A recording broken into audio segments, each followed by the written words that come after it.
que en el Perú no vivimos un terremoto desde hace casi 20 años. Porque tal como existen las réplicas, que es el sismo que ocurre después del terremoto, existen sismos que te podrían avisar antes de un terremoto.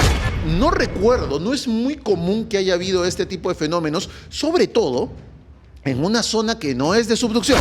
Esta escala con la que medimos, que es la escala de Richter, tengo que entender. Ya no. Ya no. Es una historia muy buena la del señor Richter. Richter. A aprender acá, me encanta. La escala de Richter se terminó de cuajar a principios del 1900 y funcionaba bien, funcionaba excelente, hasta que ocurrió un terremoto. El terremoto de Valdivia y Concepción de 1960 en Chile.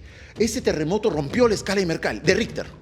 Fue tan fuerte que, o sea... no alcanzaban los números. Se te acababa la regla, claro. ¿Sí? Ya, este movimiento se iba fuera de eso. ¿Qué? Entonces se creó una nueva escala que se llama la escala de magnitud de momento. Que de hecho en todos los reportes se ve como una M. ¿No? M 7.0. Entonces, los sismos no se dicen grados, porque normalmente decimos 8 grados, 9 grados, 7 grados. No, ya no son. De hecho, nunca lo fueron, pero... ya no son grados, sino es magnitud 7.0, magnitud de eso. Entonces, ahora los sismos se miden en la escala de momento, ya no en la escala de Richter, que es clásica, digamos. ¿Y qué es lo que mide esa escala? La energía que se libera. Exactamente. La magnitud, qué tanta energía se ha liberado. ¿No? Pero ahí es distinto. Una escala, la de momento, la de magnitud, mide la energía, y hay otra escala que mide el daño. Ya son dos escalas distintas. La escala que mide el daño es la escala de Mercalli. ¿Ya? ¿Y cómo las diferenciamos? Una se escribe con números normales, los arábicos, y la escala de Mercalli se escribe con números romanos. ¿Ya? Entonces, seguramente a veces hemos visto una X o una B chica I, que es el 6, el 7. Esa medición es post esa medición es evento en in situ, en el momento. Es in situ y depende de muchos factores. Por ejemplo, si estamos muy cerca del epicentro, la intensidad es mayor. Porque es, pues, imagínate que estás frente a un boxeador y te da un golpe así, directo. Te va a caer relleno, claro. Te va a dormir, pues, ¿no es cierto? Entonces, pero si nos vamos alejando, la intensidad va disminuyendo, ¿no? Porque las ondas se van diluyendo a lo largo de la corteza terrestre, ¿no? Entonces, los sismos, los terremotos que han ocurrido en Venezuela ayer han tenido una magnitud enorme. El primero de 7.2 y el segundo de 7.5, más grande. De hecho... y han sido seguiditos. Han sido con 30 segundos de separación, o sea, muy, muy seguiditos. De hecho, ayer que estábamos con la Rata Lalito y con Saladín, estábamos en vivo, y de ahí me ponen la noticia. Breaking news, ha habido un terremoto en Venezuela. Primero dijeron 7.2. Después dijeron 7.5. Claro. Entonces yo le dije, a ver, confundido. Corrijamos la magnitud, porque o 7.2 o 7.5. Ya minutos después nos enteramos de que habían sido 2. Claro. Y lo primero que uno dice es, a ver, 2 seguidos no pueden haber, en especial de esa magnitud. Hasta que te pones a analizar una cosita que se llama la tectónica de placas. Ahí es donde vamos a ver, ponme las imágenes del movimiento, a ver, Saladini, porque ha sido realmente fuerte. Mira, ahí estamos en algo que parece un terminal aéreo. Sí, ese es el aeropuerto, en ¿no? Caracas, si no me equivoco. Mira, por ejemplo, mira el techo. O sea, ahí ya se descolgó el techo, sí, claro. Ahí hay ladrillos. Hay ladrillos. Entonces, este daño estructural es grave, ¿no? Porque normalmente lo que se cae son estas placas que son como de Tecnopor. Cielo raso. El cielo raso, que eso se cae y no te hace nada, claro. Pues, ¿no? Pero cuando ya comienzas a ver colapso de ladrillos en un techo, que es el piso de alguien también, ¿no es cierto? Ahí quiere decir que la estructura ya ha quedado muy, muy dañada, ¿no? Y aquí hay un tema que se ha notado muy, muy rápido en los videos que comenzaron a subir personas que han estado muy cerca del sismo, era que no sabían qué hacer. Era alucinante, ¿no? Pero yo justo he estado, hoy día estuve con una chica que trabaja en mi casa y es de Venezuela. Sí. Y ella me contaba y me decía, tiene su hijito Máximo, me decía, mira, mientras Máximo está acá en el colegio hace 2 años que existe el colegio acá en el Perú, él ha nacido acá en Perú, y me contaba que acá había tenido como 4 simulacros de sismos. Claro. y que en Venezuela no conocían eso. O sea, no existe el simulacro de terremoto porque, al menos según lo que tengo entendido, estaba con otros amigos ayer en el teatro donde trabajo y ellos me decían, marico, desde que yo me mudé al Perú, mi mayor miedo era un terremoto. Y viene a pasar allá. En Venezuela. Exactamente. Entonces parece que es algo a lo que, o sea, si bien es cierto hay un silencio sísmico acá en el Perú de 20 años y en Lima mayor aún, tenemos la idea de que puede suceder, ¿no? O sea, en Venezuela no había pasado, no había un historial de terremotos de esta magnitud. Curiosamente sí lo hay. Ajá. Sí lo hay. ¿Pero de cuánto tiempo atrás? No, el terremoto más reciente previo a y de hecho, Saladini, ¿me puedes poner el mapa que muestra ubicación de sismos? Creo que es el tercero que te he mandado. Ayer me he quedado hasta súper tarde haciendo estos mapas. Por favor. Justamente para mostrarlos para su goce, disfrute y placer de todos ustedes. A ver, exactamente ese. ¿No? Mira, hemos hecho este mapa de los grandes terremotos y fallas activas en Venezuela. En rojito están los de ayer, ¿no? El del 2026, ¿ya? Ajá. Pero si nos ponemos a ver un poquito más abajo, ha habido un terremoto en el 2018. Claro. ¿No? En la parte central de Venezuela, un magnitud 7.3. Previa a ese, ha habido un terremoto en 1997. Previo a eso ha habido uno en el 67, en 1950, 1929, 1900 y 1812. Entonces, si nos ponemos a ver los grandes terremotos, Venezuela ha tenido más grandes terremotos en la época moderna que el Perú. Sí. O sea, dense cuenta de ese pequeño detalle. Entonces, ¿y por qué creería usted que hay esa falta de...? Ahí viene el tema de lo que se conoce como abandono del Estado. Ajá. ¿No? En una sociedad tan golpeada como Venezuela, donde las personas están más preocupadas en cómo subsistir, son otras. En cómo comer. Exactamente, ¿no? Y las autoridades están profundamente metidas en otros temas. La educación frente a los desastres ha bajado a casi cero. De hecho, el servicio sismológico y el servicio geológico de Venezuela actualmente son casi inexistentes. No tienen instrumentos. El 90% de los científicos venezolanos han migrado. Trabajan en Estados Unidos, trabajan en Colombia, trabajan acá. Ya no queda ninguno. Y los que quedan se han comenzado a dedicar a la actividad petrolera. Venezuela es muy rico en el petróleo. Entonces, la investigación de desastres en Venezuela en estos últimos 25 años ha caído muchísimo, muchísimo, muchísimo. Y eso lo veíamos nosotros, por ejemplo, en congresos.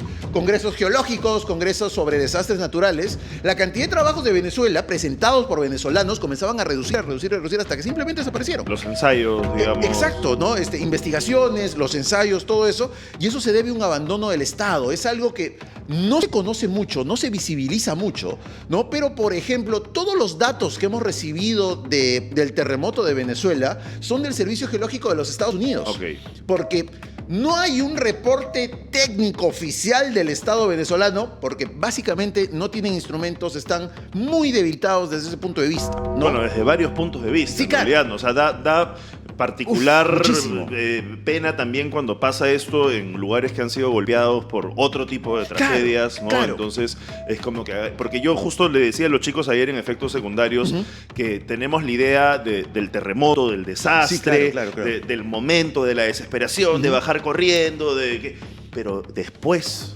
¿no? O sea, después realmente viene un caos gigante, y ¿no? Y de semanas. De semanas, sí, exactamente. De semanas. Desde colapso de los servicios básicos, que no te puedas comunicar, que no puedas acceder a agua potable. Por ejemplo, yo tengo esta cosa medio maníaca que trato de tener, por ejemplo, mi carro siempre con el tanque completamente lleno. Gran cosa. Mi bidón siempre lleno. Siempre también. lleno. ¿No? Siempre o sea, lleno, porque claro. digo, ¿qué pasa si, sin ir muy lejos, se malogra algo como la tarjea que se malogró y te quedas sin agua? En el niño en 2017. Exactamente. Sí, entonces damos muchas cosas por sentadas, sí. ¿no? Como que si quieres plata vas al cajero automático y lo usas, pero después de una tragedia, pues como un terremoto de 7.5, de 8 grados, al día siguiente siento que la sociedad cambia, ¿no? La manera, la empatía, todo eso, como que ya cada uno ve por la suya y es más, tengo entendido que en Venezuela se han empezado a ver saqueos. Sí, claro. ¿no? Entonces ahí todo está, no sé si ciencia, bueno, debe ser ciencia también. Absolutamente, es una ciencia social post-desastre. Sí, ¿no? Sí. Tenemos que hablar de esta hermosa cosa que se llama la tectónica de placas, ¿ya? Ustedes saben que el planeta Tierra está compuesto por distintas partes. Esas se llaman placas tectónicas. Entonces, unas se mueven con relación a otras como si fuera un rompecabezas. ¿Queda claro, Rosito? Queda clarísimo, ¿no es cierto? Entonces, tenemos la más famosa que nosotros tenemos es en el Océano Pacífico, ¿no? Que es la placa de Nazca. Ahí la pueden ver, ¿no es cierto? Que siempre que hemos tenido un terremoto en el Perú, hemos hablado de la placa de Nazca. Siempre ha tenido que ver con la placa de Nazca. Siempre. No existe otra razón por la cual tiembla el Perú. Sí, existen otras, pero son muy específicas, que son las fallas geológicas. Pero los grandes terremotos que hemos tenido principalmente en la costa, asociados a la placa de Nazca. ¿Y esta placa hace que podamos tener terremotos en toda la costa? En toda la costa. En toda la costa. No importa que estés en Tumbes, la placa de Nazca sigue afectando. Está la placa de Nazca en Tumbes, en Tacna, en Arequipa, en Lima, en toda la costa. Entonces, ¿cómo funciona la tectónica de placas en el Perú? Imagínate que esta es la cordillera de los Andes. Dibujazo, ¿sí o no? Increíble. Espérate, ya está. Que esta es la cordillera de los Andes, ahí están los cerritos, ¿ya? La cordillera de los Andes baja, Lima estaría por acá, y esto es el mar. Ahí hay un barquito en el mar. ¿Se entiende? Mira mi barquito. Es un buque de guerra, ¿no es cierto? La placa de Nazca es el fondo del mar. ¿A qué profundidad se encuentra? A la profundidad en la que esté, la profundidad del mar, digamos, ¿no? En algunas zonas está 180 kilómetros, en otros está 90 kilómetros, dependiendo de lo largo de la costa, ¿ya? Entonces, la otra placa donde estamos nosotros viviendo, vivitos y coleando, es la placa sudamericana. Nosotros vivimos encima de eso. Entonces, es la placa que está aquí. No se mueve, pero está quieta, digamos, ¿no? Está ahí, mientras que la placa de Nazca avanza en este sentido. La placa de Nazca viene desde el centro del Océano Pacífico y se mueve para acá, para acá, para acá. Entonces, cuando choca con la placa sudamericana, hay una diferencia de densidades y siempre la más delgada se va para abajo. Entonces, es por eso que la placa de Nazca, cuando choca con la placa continental, se hunde, se va para abajo, porque es así, más delgada. Porque es mucho más delgada y mucho más ligera, digamos, ¿no? Más delgada. Este proceso se llama subducción. Ya, esa es la palabra por la cual cuando dos placas chocan, una va por debajo de la otra. ¿Por qué te estoy dando todo este floro? Porque la subducción produce dos cosas. Terremotos muy grandes, como el que hemos tenido en Chile, como el que hemos tenido en el Perú, hemos tenido terremotos en Ecuador, y los segundos son volcanes activos. ¿Ya? La subducción, cuando tú tienes estas dos placas y se frotan una con otra, produce un cambio de temperatura en la corteza terrestre y tenemos volcanes activos. El detalle es cuando tú tienes subducción, un gran terremoto te produce tsunami. ¿Por qué? Porque es un choque de una estructura con otra. Se deforma el fondo marino, se deforma y ¡bum!, te altera el océano que está acá arriba. Y no importa qué distancia estés, porque muchas veces hemos recibido alertas de tsunami por un terremoto como en Japón. En Japón, en Hawái, así súper lejos. Entonces, ¿ya? Claro, no importa la distancia, digamos que ¿cuál es la condición para recibir esta alerta de tsunami? ¿Estar en el mismo océano? Estar en ese conocido y súper popular en estos días, cinturón de fuego del Pacífico. Ajá. ¿No es cierto? Hemos escuchado... De hecho, ha habido varios sismos en los últimos días en el famoso cinturón de fuego del Pacífico. Aquí te digo algo, pero primero toma agüita. Por favor, doctor. Yo estoy sorprendido por la cantidad de palabras que puede decir el doctor Sismos por minutos que he venido a aprender, ¿no? Acá. Increíble. Increíble. Ahorita se acaba la batería, no se preocupen. En el cinturón de fuego del Pacífico, que es el borde del Océano Pacífico, entonces está Sudamérica, Centroamérica, América del Norte, pasamos a Asia y terminamos como por Filipinas, Oceanía. En esa zona se concentra el 80% de los terremotos en todo nuestro planeta, ¿de acuerdo? Somos los premiados. Somos los premiados, estamos recontra premiados, entonces no es raro que ocurran terremotos ahí. De hecho, algunos que dicen que predicen terremotos, te dicen, ¿sabes qué? La próxima semana va a haber un terremoto en Chile. Claro, estás dentro de... Estás en el 80% de probabilidades, amigo. No te fuego, no te vengas a hacer acá. Que veo cosas. No, pero ya sabemos que está... le vas a chuntar. Pues. Eventualmente le vas a chuntar. Eventualmente, ¿no? Es como que digamos que ahorita yo te lanzo una predicción, la predicción del Dr. Sismos, y te digo, por la Javier Prado va a pasar un auto de color rojo. Va a haber un auto de color rojo. Va a pasar, pues, claro. No seas así, qué cólera me das. Y encima, me pongo más exacto. Mañana por la tarde va a pasar un auto rojo. No, ¡Va a pasar, pues! Te busqué en mi auto rojo. Ahora luego tiene una canción del auto rojo. Vino a Palma, pues, Vampiros no por las puras te dice estas cosas, ¿no es cierto? Entonces, cuando ocurren los terremotos en el cinturón de fuego del Pacífico, hay mucha probabilidad de que ocurra un tsunami. Pero el terremoto de ayer ocurrido en Venezuela no ha sido en el Océano Pacífico. Detalle. ¿No te has puesto a revisar tu mapa, amigo, amiga? Es cierto. Revisa tu mapa. Acá está tu mapa, mira. Ahí está. Acá está Rosito, mira. Venezuela está en el Atlántico, amigo. ¿El Pacífico es este? El Atlántico es este. ¿Pacífico? Atlántico. Ya, ¿ves, amigo? Índico. El Índico. Claro, como la canción de Yola. La canción, ¿no es cierto? Claro. La canción de Yola, me has hecho acordar, qué buena. Soy capitán. Exacto. Un barco marinero. Qué buena. Muy educativa. Muy educativa. Educativísima. Ártico. Educativísima. Entonces, amigos, cuando ya estamos fuera del océano, del cinturón de fuego del Pacífico, el comportamiento de las placas cambia. Ya no es, y esto es lo que pasa en Venezuela, ya no es que una placa va por debajo de la otra, sino que hay dos placas que viven juntas y se mueven así. No así, no una por debajo de la otra, sino se mueven así. Y esto es exactamente lo que ha pasado entre la... No me acerco más porque ya me estoy quedando sin cable. Ahí está. Entre las dos placas que involucran los sismos en Venezuela. La placa del Mar Caribe, caribeño, y la placa sudamericana. La placa del Mar Caribe, como bien lo dice, está debajo del Mar del Caribe, ¿no? Se mueve hacia donde indica la flecha, hacia abajo, hacia acá. ¿Ya? Mientras que la placa sudamericana se mueve en el sentido opuesto. Entonces, buena, compadre. Saladini. Un saludo, Saladini, para tu gente. Saludos. Un saludo para todos los que ven ciencias paranormales arriba. Arribísima, Saladini, ¿no es cierto? Entonces, aquí lo que ha ocurrido en Venezuela es que no hay ninguna placa por debajo de la otra. ¿Ya? Las dos están juntas y se mueven en sentidos opuestos. Entonces, cuando ayer en ese fatídico momento comenzó un terremoto de 7.2 en una de las fallas, las placas, exactamente, una se movió más respecto a la otra y encontró otro bolsón de energía. Y ¡pum! Lo empujó y se movió mucho más. Toditito. Hasta el fondo, ¿ya? Entonces, primero tuvimos un terremoto de magnitud 7.2 y 30 segundos después, 28 punto tantos, tuvimos el de 7.5 porque el primero empujó al segundo. ¿De acuerdo? Entonces... ¿Esto es común? No tanto. Okay. No es ¿Hace cuánto común? No veíamos este fenómeno de dos terremotos? Porque las réplicas sí son una cosa común que uno está... Una réplica es algo... Ah, mira, tengo dos micros. Una réplica es algo bastante común, es la liberación de energía residual. Oye, mira esa imagen, qué hermosa. Mira, qué lindo. ¡Qué padre! ¿Por qué son así? ¿Por qué no? Muy rápido.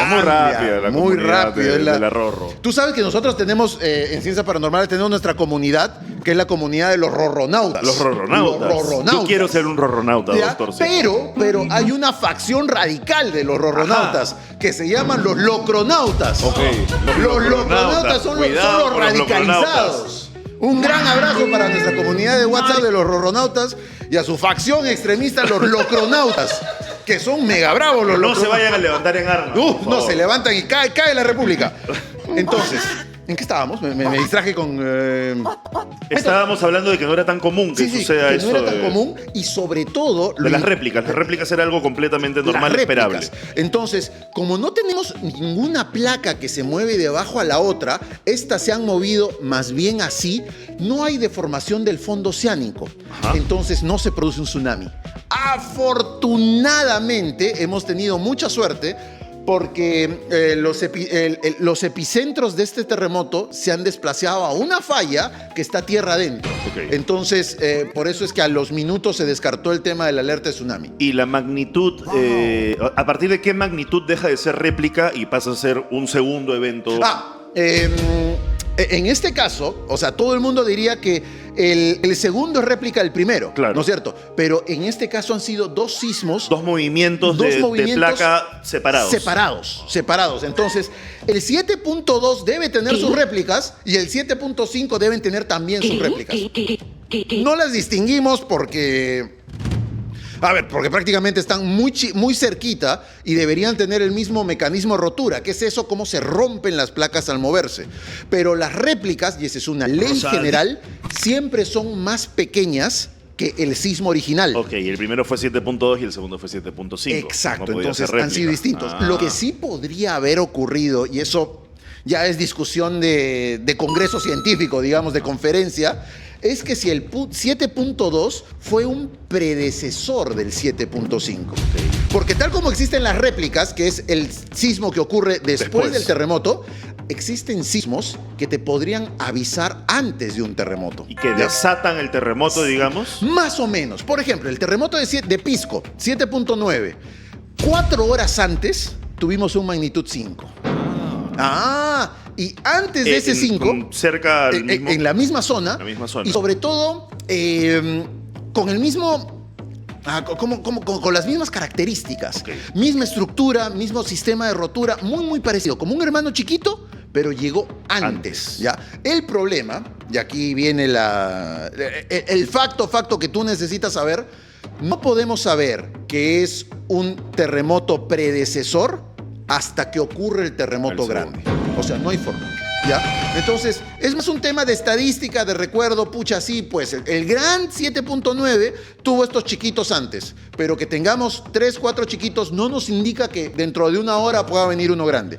Siempre hay que estar atentos, sin embargo. ¿Y estos dos terremotos de Venezuela, qué tienen que ver con los otros 6? O con los otros 4, me parece que ayer han existido 6 eventos. Ayer ha habido otros 4, ¿no es cierto? Uno en California, otro en Japón, en Filipinas. Afortunadamente, nada. ¿Por qué? ¿Es pura casualidad? Pura casualidad. Y casualidad. Sospechoso, doctor. Absolutamente. Absolutamente sospechoso, diría yo. Sospechoso. Arrocito sabe la verdad y se la está guardando. ¿No es cierto? ¿Cómo? ¿Qué pasa? Que como hemos hablado, la Tierra está compuesto de placas tectónicas, ¿ya? ¿Sí? Que son distintos pedazos de un rompecabezas, pero son pedazos independientes que máximo interactúan con sus vecinas. La placa de Nazca se choca con la sudamericana, la placa del Mar Caribe también con la sudamericana, la placa de Cocos, la placa euroasiática, pero una no activa la otra, felizmente, si no ya estaríamos reventados, tendríamos reflejos de terremotos a cada rato. El planeta no sería muy habitable, que digamos, ¿no es cierto? Entonces, los terremotos que han ocurrido en Venezuela, ¿aumentan el riesgo de terremotos en el Perú? No. Pero ahí sí está la placa sudamericana en común, ¿o no? En común, sí. En común, pero dos extremos radicalmente opuestos. ¿No? O sea, es como Tumbes y Tacna. Están en lados opuestos y sobre todo tienen la cordillera de los Andes en medio, que es nuestra gran ancla. Es una protección. Es una protección gigantesca, y sobre todo que estabilizan la placa tectónica sudamericana, ¿no? A ver, miren, nos dan una pregunta. Doctor Sismos, preguntan cuándo fue la última vez que ocurrió este fenómeno de 2 sismos seguidos. Complicada tu pregunta, Marcio. Complicada. No, si no me equivoco, el sismo de Pisco fueron 2 roturas diferentes. De la placa. Pero de la misma placa, pero en un segmento muy pegadito como ahora en Venezuela, pero eran producto del mismo sismo. En cambio, lo que hemos tenido en Venezuela son 2 roturas separadas, unas por 30 segundos de la otra. Entonces, no recuerdo, no es muy común que haya habido este tipo de fenómenos, sobre todo en una zona que no es de subducción.